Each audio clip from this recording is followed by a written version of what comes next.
meesha warsageela baa kala yar qaybsamayo Ismaaciil ayaa arintii wuxuu ka biyadiidayba arintii dib uga laabtay ergana way raacday laadna waa la yoolay markaa ilaa isimkoodii warsageeli ma joogayba markaa meesha soo baxday beelihii kalena waa jooga daadna arintii baa si loo dhaqaajo la garan waayay shirkeena inuu burburo ilaa beel dhanba ismada laakiin waxa jooga rag miisaan leh oo gudida qabaqaabada raggan sheegay gees baa joogay bayr baa joogay laakiin erga ku filan oo warsangeelaya oo aqoonyahan leh oo siyaasiyiin leh oo uqaal leh baa joogta shirkii hore u socday caqabado badan oo shirka ka hor yimi way jiraan haddaan caqabadaha waxyaabo yar ka taataabto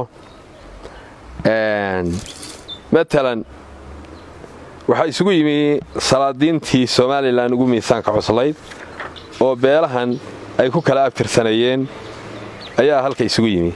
matalan warsangeel dhulbaantoo kale waxa yimi garaad Cabdiqani garaad Jaamac garaad Saleebaan garaad Maxamed garaad Ismaaciil Ducaale saddexda garaad way joogeen beesha habaryoon soo kale Suldaan Maxamed Suldaan Cabdulqaadir oo de suldaanka guud ah oo de beesha garxajisna ka soo ku abtirtanayay Suldaan Ciise Xisqani iyo wakiil Suldaan Saciid Ali Ducaale saddexdaas joogay habar jalo waxa joogay Suldaan Cabdullaahi Suldaan Ali Allah ibrka u dheeray oo nool yahay laakiin waxa dhacday inuu aanu joogin suldaankii beesha warsangeeli Suldaan Cabdisalaan Maxamed Ali Sharif waxaan xanuunsanayay laakiin wuxuu soo diray wakiilkiisa oo ah garaad wakiil Ali garaad Ismaaciil baa markaa beesha warsangeela baa kala yar qaybsamayo Ismaaciil ayaa arintii wuxuu ka biyadiidayba arintii dib uga laabtay ergana way raacday laadna waa la yoolay markaa ilaa isimkoodii warsangeeli ma joogayba markaa meesha soo baxday beelihii kalena waa jooga daadna arintii baa si loo dhaqaajo la garan waayay shirkeena inuu burburo ilaa beel dhanba ismada laakiin waxa jooga rag miisaan leh oo gudida qabaqaabada raggan sheegay gees baa joogay bayr baa joogay laakiin erga ku filan oo warsangeelaya oo aqoonyahan leh oo siyaasiyiin leh oo uqaal leh baa joogta iyo ogayslabeba wala ismari waay daadna wax loo tagay Ismaaciil Muuse gees ayaa ka mid ah ragga fududeeyay markii la ismari waayay ayuu yiri waxaad inoo geysaan Ismaaciil Muuse oo marjaca talada loo noqonaya daadna waxa la yiri ka waran arinta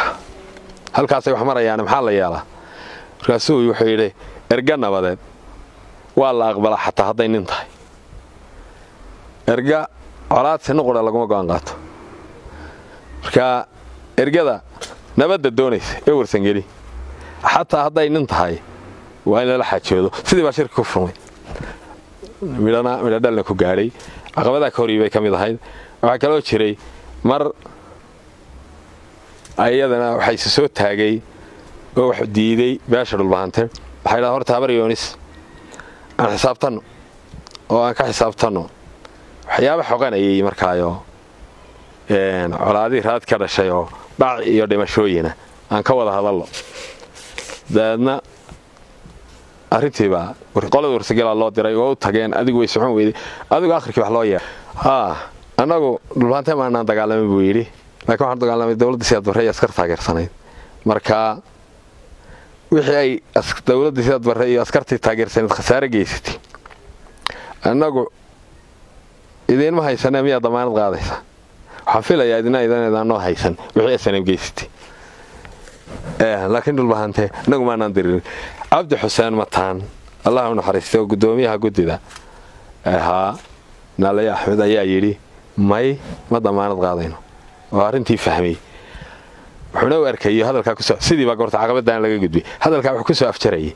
inaanay dadku haday mushkiladaha inta leeg dabaashaan kumanaal nin oo dhintay iyo kumanaal naafoobay haddii la dhex galo halayso xaqdiyo halayso maqaadiraysto in laga soo nabad xilmay buu fahmay dadweyne way isfahmeen Cabdi Xuseen Mataan qodobkan halkii baa laga gudbay marka caqabadu way badnaayeen inaha san hadeer ku soo koobaya